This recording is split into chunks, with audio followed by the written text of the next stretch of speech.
what they've been up to. We just allow them to live their lives as if they are matured enough to live their lives and take decisions for themselves. Some of these young ones can leave home as early as before 5 a.m., come back as late as after 10 p.m., and the parents don't question them as to where they were and what they want to do. They have at liberty, they have the freedom to do whatever it is that they want to do. We don't even care to know the kind of friends our children of today have. Somebody was telling me this morning that a boy who is in a junior high school stole money from the parents and took it to school. Somebody who's in JHSO took the money to school. And then the parents realized that their money has gotten lost, only for them to check the boy's school bag, and then they realized that some amount of 600 cedis was stolen from their home. JHS boy, he started this way. Question you ask yourself is, do the parents know the character of this child very well? I'm saying this because in some instances, when somebody tells a parent that Obano, Ono Musao, Obano, Ono, everyone say, Wio, Obano, Obokrono, parents sometimes stand up and defend their children. They defend their children and say, me banning the ontisa, me banning the ontisa, me banning the ontisa, instead of the parents sitting back and engaging with the child, investigating to find out whether indeed those allegations meted out to the child are true or not true.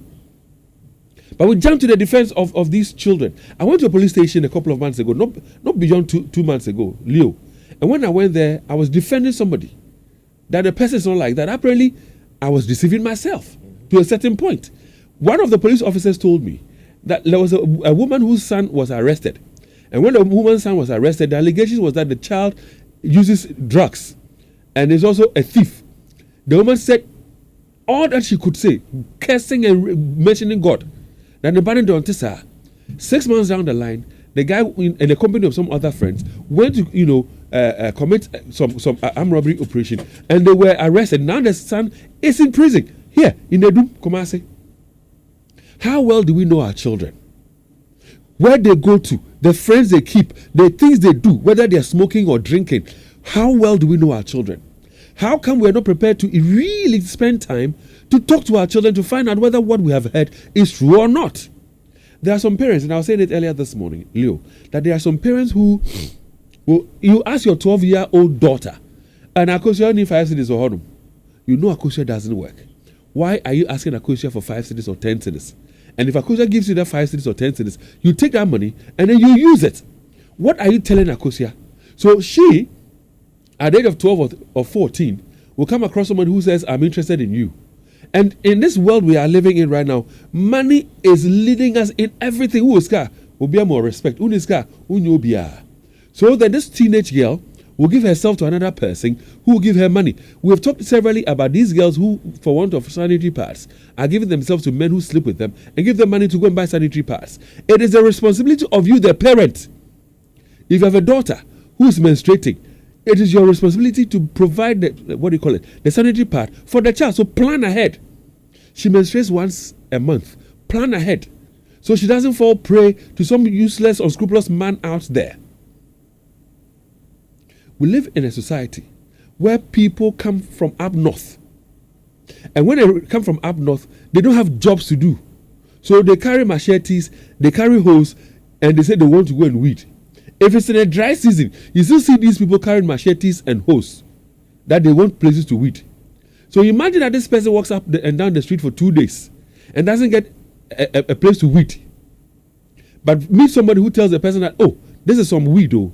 This is some whatever VC10 is called, though. Or you call it what? You call it DC10. What's the drug that was found in the boys? D10. So they have these machetes. They don't have places to weed. A common dinner. He's walking up and down the streets, and then somebody says, "Oh, take D10." Takes the D10. Abandon kakra. So Charlie, you go real befie. You go bokrono. Even some of these people call themselves condemn. They come. They observe how the house is situated or built, where they have windows where they can enter, like they did to your neighbor yesterday. Then they come to your home, and then they enter. I don't know. Now for we round pumem abeya wade. Now we tell you na do obe remua. They come with machetes, they come with guns, they're shooting people in the abdomen, they're shooting people in their chest. Where are the opinion leaders? Where are the traditional leaders? Where are the religious leaders? David, another thing I think we need to bring into this conversation is the rural-urban migration and the dynamics.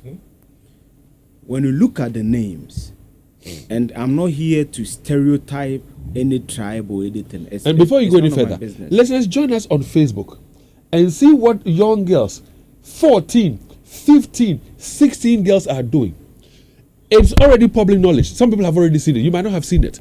Join us on Facebook on Live in the Morning and see what teenagers, girls are doing. She comes back home and what people they ask on body, and you as a parent don't know what the child has been up to. Gone are the days where they used to smoke, and then the smell will get stuck on their body or their clothing. So you can tell that wakonum cigarette, wakonum weed. This time around, they are taking popping pills. They're taking capsules, pills, stuff. Enti emborn one hope, but the weed them in the nisu yina crack. Like you yina basa and what them. I will for yen sorry o. Mama copy your friend saying, Jama would to be. I will for moon sorry o. I will for moon sorry o. I saw for moon sorry o. You do that to us, mommy. So, David, I'm saying that I'm not here to stereotype